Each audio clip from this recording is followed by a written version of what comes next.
संसार में सभी एक जैसे नहीं होते, इसीलिए जिसने तुम्हारा संकट में साथ दिया उसका साथ दो, और जिसने समय पर औकात दिखाई उसे तुम त्याग दो।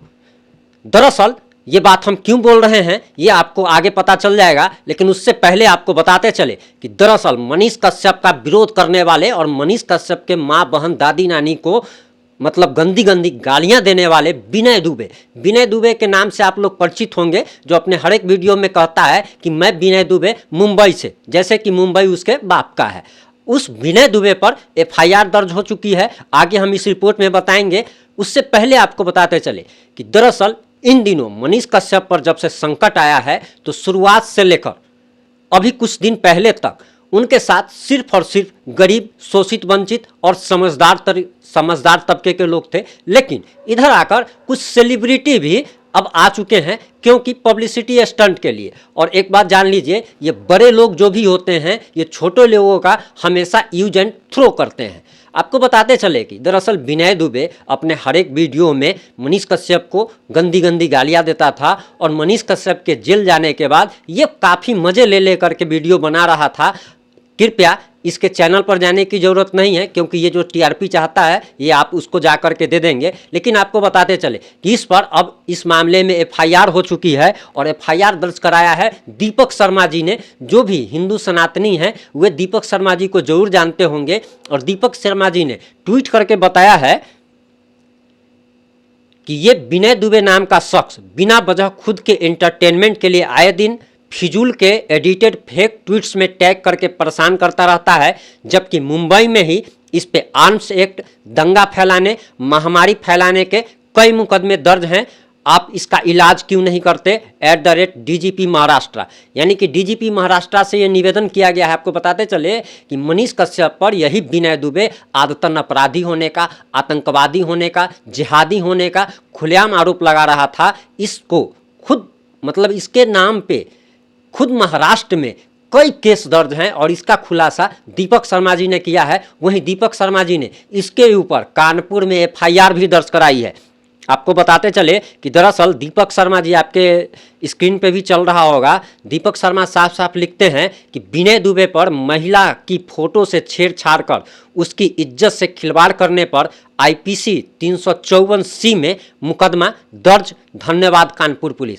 अब इस विनय दुबे जो कि मनीष कश्यप के जेल जाने पे खुशी मना रहा था, जब इसके पिछवाड़े पर यूपी पुलिस का डंडा जब पड़ेगा, और आप तो जानते ही हैं कि यूपी पुलिस की गाड़ी भी अक्सर पलट जाती है, अब इस विनय दुबे के साथ क्या होगा वो भगवान ही मालिक है। वहीं अगर आपको सच सुनने की अगर आप में ताकत है, और अगर आप इस वीडियो पर कोई टिप्पणी करना चाहते हैं, तो आपसे एक नम्र निवेदन है कि वीडियो को पूरा देखने के बाद ही अपनी टिप्पणी कीजिएगा। अब सबसे पहले हम आते हैं सोनू सूद जी पर, जिनको कि गरीबों का मसीहा, फलाना ठिकाना बहुत कुछ कहा जाता है। लेकिन आप जरा एक चीज़ समझिए कि किसी के पास, मान लीजिए कि मेरे पास एक ऑडी गाड़ी है, 2 करोड़ की गाड़ी है। अब इसका मैं प्रभाव आपको दिखाता हूँ और कहता हूँ कि मेरे पास ऑडी गाड़ी है, मेरे पास बंगला है, लेकिन आपके पास क्या है उससे आपको मतलब होना चाहिए। मेरे से आपको कुछ फ़ायदा अगर आ रहा है तब मेरे करोड़पति होने का या मेरे पास ऑडी होने का आपको फ़ायदा है। लेकिन मान लीजिए मैं कितना भी बड़ा आदमी हूँ और आप गरीब हैं, और आपको मेरे से अगर कुछ फ़ायदा नहीं है,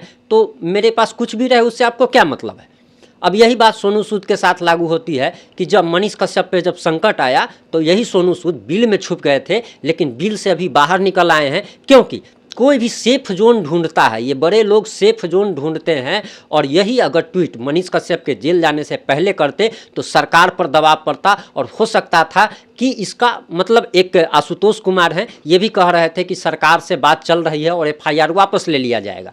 तो हो सकता था कि सोनू सूद जैसे लोग, खान सर जैसे लोग, खेसारी लाल यादव जैसे लोग, अक्षरा सिंह जैसे लोग, ये सारे बड़े लोग अगर सामने आते तो उस समय हो सकता था कि सरकार पर दबाव पड़ता और एफआईआर वापस ले लेती। या एफआईआर अगर वापस नहीं लेती तो मनीष कश्यप पर इतना कुछ जो अभी हो रहा है ये सब कुछ नहीं होता। लेकिन ये सब तब आए हैं जब चिड़िया चुग गई खेत, जब चिड़िया खेत जब चुग चुकी है तब ये लोग आए हैं। अब इसका कोई फ़ायदा नहीं, ये लोग सेफ जोन, और ये लोग सिर्फ इसीलिए आए हैं क्योंकि इन लोगों को सोशल मीडिया पर गाली गलौज किया जा रहा था, ट्रोल किया जा रहा था कि आखिर आप कुछ क्यों नहीं बोल रहे हैं।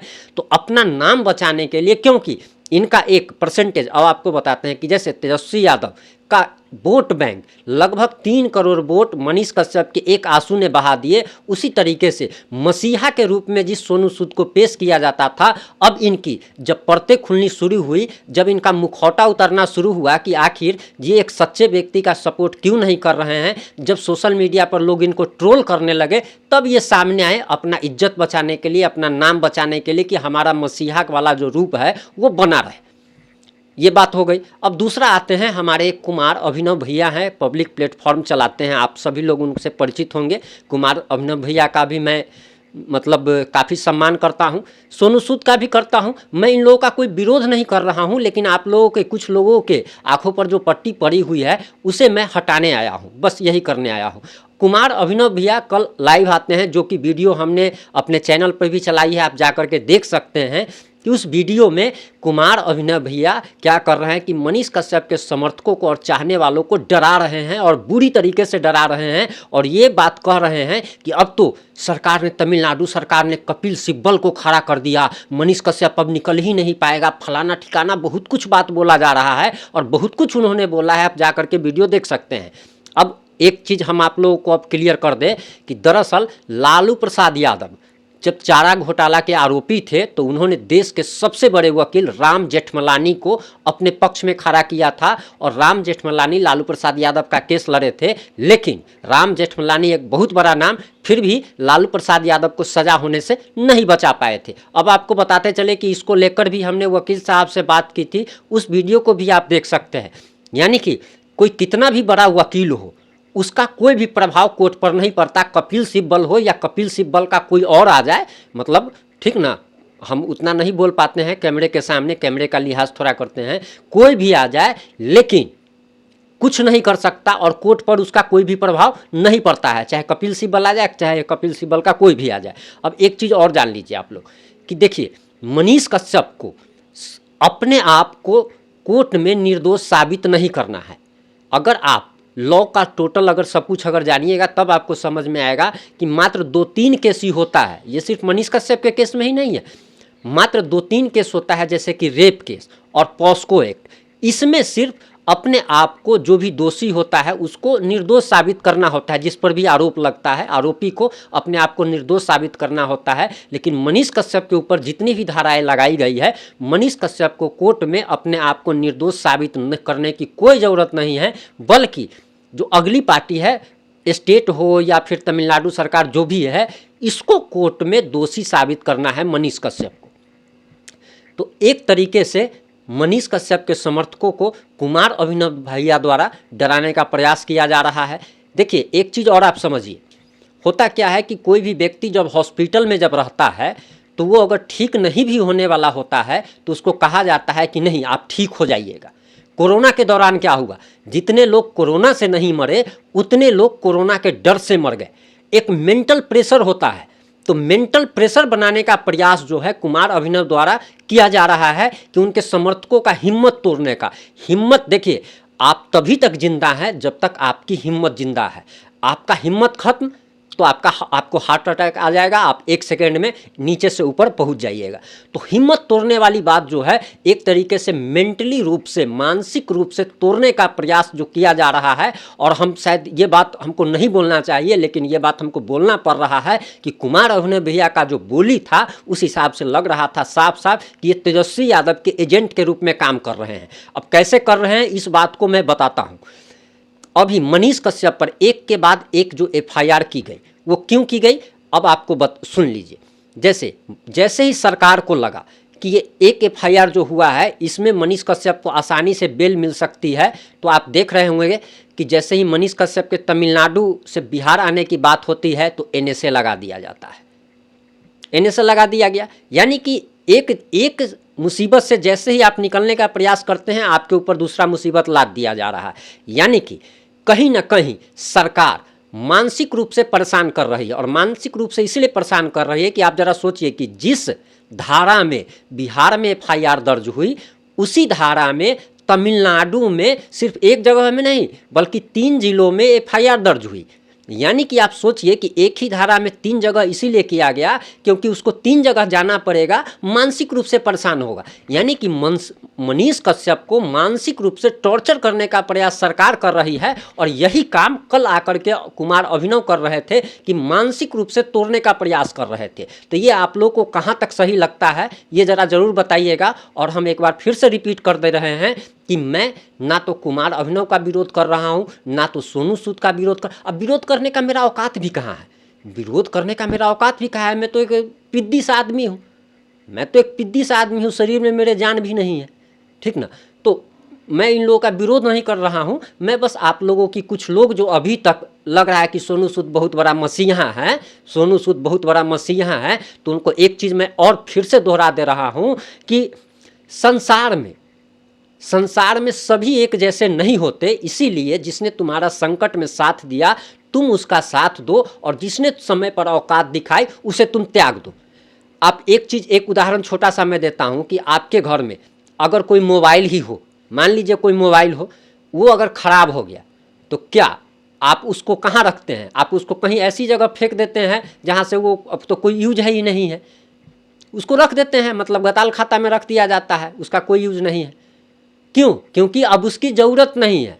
तो ज़िंदगी में भी यही चीज़ होती है। और ये छोटा मैं आदमी हूँ लेकिन बहुत बड़ी बात बोल रहा हूँ कि ज़िंदगी में उन्हीं लोगों के साथ रहिए या उन्हीं लोगों का गुणगान कीजिए जो कि आपके संकट में आपको साथ देते हैं, ठीक है, चाहे वो कोई भी हो। हाँ, अपवाद के रूप में माँ बाप भाई बहन आते हैं जिनसे आपका कोई फ़ायदा भी नहीं है, जिनसे आपका कोई फ़ायदा भी नहीं है, फिर भी आप उनका पैर पूजा करते रहिए। माँ बाप भाई बहन के केस में ऐसा होता है, परिवार के केस में। लेकिन परिवार के अलावा कोई भी व्यक्ति हो, चाहे वो सोनू सूद हो या सोनू सूद का नाना हो, ठीक ना, चाहे वो कितना बड़ा मसीहा हो, मसीहा होगा तो जिसके लिए होगा उसके लिए होगा।